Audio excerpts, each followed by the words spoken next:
തീർത്ഥാടനത്തോടൊപ്പം വിദേശ പര്യടനവും. നവംബർ 2024.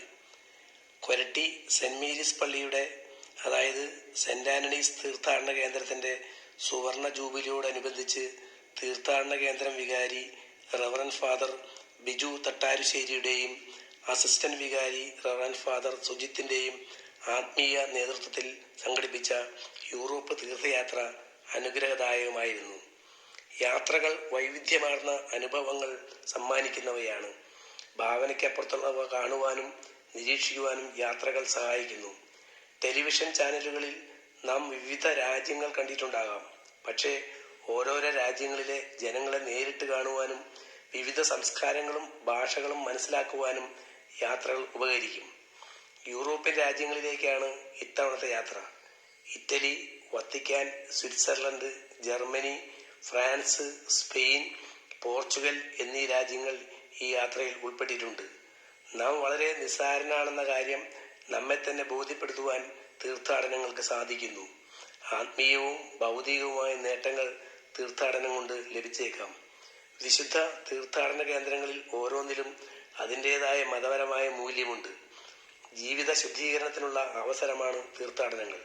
ചരിത്രാതീത കാലങ്ങൾക്ക് മുമ്പേ തന്നെ തീർത്ഥാടനങ്ങൾക്ക് ആത്മീയ അന്വേഷണങ്ങളുടെ ഒഴിച്ചുകൂടാനാവാത്ത ഭാഗമായിരുന്നു. വിശുദ്ധരുടെ തിരുസന്നിധിയിലേക്കുള്ള തീർത്ഥാടനവും ഖബറിടങ്ങളിൽ വണങ്ങുന്നതും പ്രാർത്ഥിക്കുന്നതും കത്തോലിക്കിനെ സംബന്ധിച്ചിടത്തോളം ആനന്ദ നിർവൃതി നൽകുന്ന കാര്യമാണ്. യൂറോപ്പ് തീർത്ഥാടന യാത്ര 1-ാം ദിവസം. നെടുമ്പാശ്ശേരി വിമാനത്താവളത്തിൽ നിന്ന് ഖത്തറിലെ ദോഹ വഴി റോമിൽ വന്നിറങ്ങി. ആദ്യം പോയത് റോം കൊളോസിയം കാണാനാണ്. റോമാ സാമ്രാജ്യത്തിൽ നിലനിന്നിരുന്ന പൊതുവിനോദ കേന്ദ്രങ്ങളിൽ ഏറ്റവും വലുതായിരുന്നു കൊളോസിയം അഥവാ ഫ്ലേവിയൻ ആംഫി തിയേറ്റർ. 50,000-ലേറെ കാണികളെ ഉൾക്കൊള്ളിക്കുമായിരുന്ന ഈ പോരങ്കണം പുരാതന കാലത്ത് നിലനിന്നിരുന്ന ക്രൂര വിനോദമായ ഗ്ലാഡിയേറ്റർ മല്ലയുദ്ധത്തിന്റെ വേദിയായിരുന്നു. 2-ാം ദിവസം ആദ്യം സന്ദർശിക്കാൻ പോയത് സ്കാല സാങ്ക്ടയിലേക്കാണ്. കത്തോലിക്ക സഭ പാരമ്പര്യം അനുസരിച്ച് വിശുദ്ധ ഗോവണികൾ ജെറൂസലേമിലെ പന്തിയോസ് പീലാത്തോസിന്റെ പ്രറ്റോറിയത്തിലേക്കുള്ള പടികളായിരുന്നു. യേശുക്രിസ്തു തന്റെ പീഡാസഹന വേളയിൽ വിചാരണയ്ക്കായി കാലെടുത്തു വെച്ച പടികളെന്ന് വിശ്വസിക്കപ്പെടുന്നു. 4-ാം നൂറ്റാണ്ടിൽ വിശുദ്ധ ഹെലീനയാണ് പടികൾ റോമിലേക്ക് കൊണ്ടുവന്നത്. തുടർന്ന് പോയത് സെന്റ് ജോൺ ലാറ്ററൽ ബസിലിക്കയിലേക്കാണ്. Saint John Lateran basilica Rome നഗരത്തിലെ റോം രൂപതയുടെ കത്തോലിക്ക കത്തീഡ്രലാണ്. തുടർന്ന് പോയത് ജെറൂസലേമിലെ സാന്താക്രോസ് കാണാനാണ്.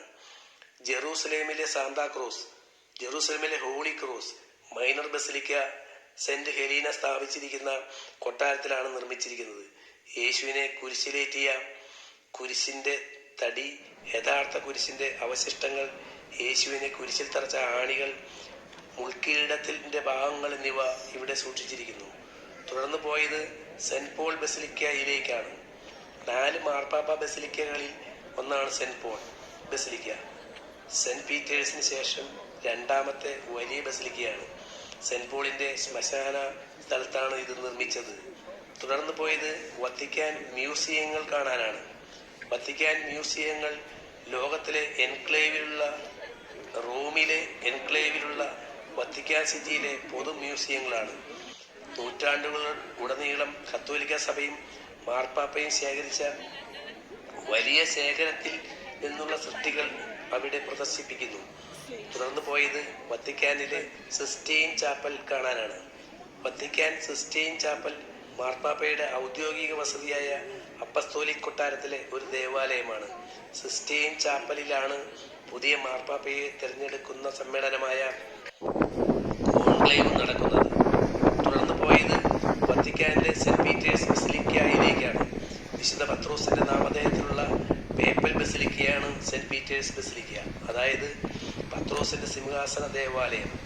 വത്തിക്കാൻ സിറ്റിയിലാണ് ഇത് സ്ഥിതി ചെയ്യുന്നത്. വിശുദ്ധ പത്രോസിനെ കുരിശിലേറ്റിയ സ്ഥലമാണ് വത്തിക്കാൻ. തുടർന്ന് റോം സിറ്റി ടൂർ ആയിരുന്നു. ഇറ്റലിയുടെ തലസ്ഥാനമാണ് റോം. ടൈബർ നദിയുടെ തീരത്ത് ഇറ്റാലിയൻ ഉപദ്വീപിന്റെ മധ്യ പടിഞ്ഞാറൻ ഭാഗത്തായാണ് റോം സ്ഥിതി ചെയ്യുന്നത്. കത്തോലിക്ക സഭയുടെ ആസ്ഥാനമായ വത്തിക്കാൻ നഗരം റോമയിലാണ്. ഔറേലിയൻ മതിലുകൾ കണ്ടു. ലോകത്തിലെ ഏറ്റവും നീളമേറിയതും നന്നായി സംരക്ഷിക്കപ്പെടുന്നതുമായ പുരാതന മതിലുകളിൽ ഒന്നാണിത്. മൂന്നാം ദിവസം പോയത് വത്തിക്കാനിലെ പേപ്പൽ ഓഡിയൻസിൽ പങ്കെടുക്കുവാനാണ്. ബുധനാഴ്ചകളിൽ മാർപ്പാപ്പ റോമിലുണ്ടെങ്കിലും തീർത്ഥാടകർക്കും സന്ദർശകർക്കും മാർപ്പാപ്പയെ കാണാനും പത്രോസ് ശ്ലീഹായുടെ പിൻഗാമിയായ മാർപ്പാപ്പയിൽ നിന്ന് മാർപ്പാപ്പയുടെ ആശീർവാദവും അപ്പസ്തോലിക ആശീർവാദം സ്വീകരിക്കുവാനും അവസരം നൽകുന്നു. മാർപ്പാപ്പയെ വളരെ അടുത്ത് കാണാൻ കഴിഞ്ഞു. തുടർന്ന് പോയത് ഇറ്റലിയിലെ അസിസി നഗരത്തിലേക്കാണ്. സെന്റ് ഫ്രാൻസിസ് അസിസി ബസിലിക്ക ഇവിടെയാണ്. മധ്യ ഇറ്റലിയിലെ ഉംബ്രിയ മേഖലയിലെ ഒരു പട്ടണമായ അസിസിയിൽ വെച്ചാണ് വിശുദ്ധ ഫ്രാൻസിസ് ജനിച്ചതും മരിച്ചതും. നാലാം ദിവസം പോയത് വെനീസ് നഗരം കാണാനാണ്. വെനീസ് സന്ദർശിച്ചപ്പോൾ ഓർമ്മ വന്നത് വില്യം ഷേക്സ്പിയറിന്റെ ലോക പ്രശസ്ത നാടകം ദ മർച്ചന്റ് ഓഫ് വെനീസ്, വെനീസിലെ കച്ചവടക്കാരനാണ്. വില്യം ഷേക്സ്പിയറിന്റെ നാടകത്തിൽ വെനീസിലെ അന്റോണിയോ എന്ന വ്യാപാരി തന്റെ പ്രിയ സുഹൃത്തായ ബസാനിയോയ്ക്ക് വേണ്ടിയെടുത്ത വലിയ ലോണിൽ വീഴ്ച വരുത്തി. നാടകം ഏറ്റവും കൂടുതൽ ഓർമ്മിക്കപ്പെടുന്നത് അതിലെ നാടകീയ രംഗങ്ങളാണ്. ഷൈലോക്ക് എന്ന കഥാപാത്രത്തിനും 1 പൗണ്ട് മാംസം എന്ന അദ്ദേഹത്തിന്റെ പ്രസിദ്ധമായ ഡിമാൻഡിനും പേര് കേട്ടതാണ്. പണത്തെക്കാളും പ്രതികാരത്തെക്കാളും സ്നേഹവും കാരുണ്യവും പ്രധാനമാണെന്ന് നാടകം നമ്മോട് പറയുന്നു. സ്നേഹം എന്നേക്കും നിലനിൽക്കും. ഈ നാടകം പ്രേക്ഷകരെ രസിപ്പിക്കാനും അവരെ ചിന്തിപ്പിക്കാനും വേണ്ടി എഴുതിയതാണെന്ന് പറയാം. വടക്കൻ ഇറ്റലിയിലെ ഒരു നഗരമാണ് വെനീസ്. സെന്റ് മാർക്കോസിന്റെ ഭൗതിക ശരീരം അടക്കം ചെയ്തിട്ടുള്ള ബസിലിക്കയാണ് ഇത്. തീർത്ഥയാത്ര 5-ാം ദിവസം പാദുവ സന്ദർശിച്ചു. വടക്കൻ ഇറ്റലിയിലെ വെനറ്റോയിലെ ഒരു നഗരമാണ് പാദുവ. പാദുവയിലെ വിശുദ്ധ അന്തോണിസിന്റെ പൊന്തിഫിക്കൽ ബസിലിക്ക പാദുവയിലെ വിശുദ്ധ അന്തോണിസിന്റെ നാമധേയത്തിലാണ്. പാദുവയിലെ സെന്റ് ആന്റണീസിന്റെ ശവകുടീരം സ്ഥിതി ചെയ്യുന്നത് ഇവിടെയാണ്. വളരെ മനോഹരമായ ബസിലിക്കയാണ്. തുടർന്ന് പോയത് ഇറ്റലിയിലെ പാദുവയിൽ നിന്ന് സ്വിറ്റ്സർലൻഡിലെ ഹേങ്കൽബർഗിലേക്കാണ്. ആദ്യം സന്ദർശിച്ചത് കേബിൾ കാറിൽ ടിറ്റ്ലസ് പർവ്വതമാണ്. സ്വിറ്റ്സർലൻഡിലെ ടിറ്റ്ലസ് പർവ്വതനിരകളിലൂടെയുള്ള കേബിൾ യാത്ര വളരെ കൗതുകരമാണ്. 6-ാം ദിവസം പോയത് സ്വിറ്റ്സർലൻഡിലെ ലുസേൻ നഗരത്തിലേക്കാണ്. നഗരത്തെ ബന്ധിപ്പിക്കുന്നതിന് നദിക്ക് കുറുകെയുള്ള തടിപ്പാലത്തിന് ലുസേഴ്സൺ ഏറെ പ്രശസ്തമാണ്. 14-ാം നൂറ്റാണ്ടിലെ ചാപ്പൽ പാലമാണ് ഇവിടെയുള്ളത്. 7-ാം ദിവസം സ്വിറ്റ്സർലൻഡിലെ ഏംഗൽബർഗിൽ നിന്ന് ജർമ്മനിയിലെ സ്റ്റുട്ട്ഗാർട്ടിലേക്കുള്ള യാത്രയായിരുന്നു. ജർമ്മനിയിലെ ടിറ്റിസിയിലേക്ക് യാത്രയിൽ ആദ്യം കണ്ടത് ടിറ്റിസി തടാകമായിരുന്നു. പിന്നീട് ജർമ്മനിയിലെ ബ്ലാക്ക് ഫോറസ്റ്റ് കണ്ടു. തുടർന്ന് ദക്ഷിണ ജർമ്മനിയിലെ പ്രധാന നഗരമായ സ്റ്റുട്ട്ഗാർട്ട് കണ്ടു. ബ്ലാക്ക് ഫോറസ്റ്റിലെ മരങ്ങൾ കൊണ്ടുള്ള കുക്കു ക്ലോക്ക് കണ്ടു. തുടർന്ന് ജർമ്മനിയിലെ സ്റ്റുട്ട്ഗാർട്ടിലുള്ള ഒരു ഓട്ടോമൊബൈൽ മ്യൂസിയമായ മെഴ്സിഡസ് ബെൻസ് മ്യൂസിയം കണ്ടു. 8-ാം ദിവസം ജർമ്മനിയിലെ സ്റ്റുട്ട്ഗാർട്ടിൽ നിന്ന് ഫ്രാൻസിന്റെ തലസ്ഥാനമായ പാരീസിലേക്കുള്ള യാത്രയായിരുന്നു. മനോഹരമായ പാരീസ് നഗരം കണ്ടു. 9-ാം ദിവസം പാരീസിലെ ഏറ്റവും പ്രശസ്തമായ സ്മാരകങ്ങളിൽ ഒന്നായ ആർക്ക് ഡി ട്രയംഫ് കണ്ടു. പാരീസിലെ ഏറ്റവും പ്രശസ്തമായ സ്മാരകങ്ങളിൽ ഒന്നാണിത്. തുടർന്ന് പാരീസിലെ ഈഫൽ ടവർ സന്ദർശിച്ചു. പാരീസിൽ സ്ഥിതി ചെയ്യുന്ന ഇരുമ്പ് ഗോപുരമാണ് ഈഫൽ ഗോപുരം. തുടർന്ന് ഫ്രാൻസിലെ Saint Vincent de Paul chapel സന്ദർശിച്ചു. റോമൻ കത്തോലിക്ക സഭയിലെ ഒരു വിശുദ്ധനാണ് വിൻസെന്റ് ഡി പോൾ. വിശുദ്ധ വിൻസെന്റ് ഡി പോളിന്റെ അഴുകാത്ത ശരീരം ചാപ്പൽ അൾത്താരയിൽ സൂക്ഷിച്ചിരിക്കുന്നു. തുടർന്ന് chapel of our lady of the miraculous medal സന്ദർശിച്ചു. Chapel of our lady of miraculous medal ഫ്രാൻസിലെ പാരീസിൽ സ്ഥിതി ചെയ്യുന്ന ഒരു മരിയൻ ദേവാലയമാണ്. 1830 ഡിസംബറിൽ ഡോട്ടേഴ്സ് ഓഫ് ചാരിറ്റിയുടെ തുടക്കക്കാരിയായ കാതറിൻ ലേബറിന് പരിശുദ്ധ കന്യാമറിയം പ്രത്യക്ഷപ്പെടുകയും അത്ഭുതകരമായി അറിയപ്പെടുന്ന ഇമ്മാക്കുലേറ്റ് ഗർഭധാരണത്തിന്റെ മെഡലിനെ സൃഷ്ടിക്കാൻ അഭ്യർത്ഥിക്കുകയും ചെയ്തതായി പറയപ്പെടുന്ന സ്ഥലമാണ് ചാപ്പൽ. തുടർന്ന് പാരീസിലെ സീൻ നദിയിലൂടെ യാത്രയിൽ ഈഫൽ ടവറിന്റെ കാഴ്ച വളരെ മനോഹരമാണ്. തീർത്ഥാടനം 10-ാം ദിവസം ഫ്രാൻസിലെ പാരീസിൽ നിന്ന് അതിവേഗ റെയിൽ വഴിയാണ് ലൂർദിലേക്ക് ലൂർദിലേക്ക് പോയത്. തുടർന്ന് ലൂർദ് മാതാവിന്റെ സങ്കേതത്തിലേക്ക്. ഒരു കത്തോലിക്ക മരിയൻ ദേവാലയവും തീർത്ഥാടന കേന്ദ്രവുമാണ് ലൂർദ് മാതാവിന് സമർപ്പിച്ചിരിക്കുന്നത്. 1858 പ്രത്യേകതകളുടെ സംഭവങ്ങൾ നടന്ന സ്ഥലമായ മസാബിയേലിന്റെ ഗ്രോട്ടോയ്ക്ക് ചുറ്റുമുള്ള നിരവധി മതപരമായ കെട്ടിടങ്ങളും സ്മാരകങ്ങളും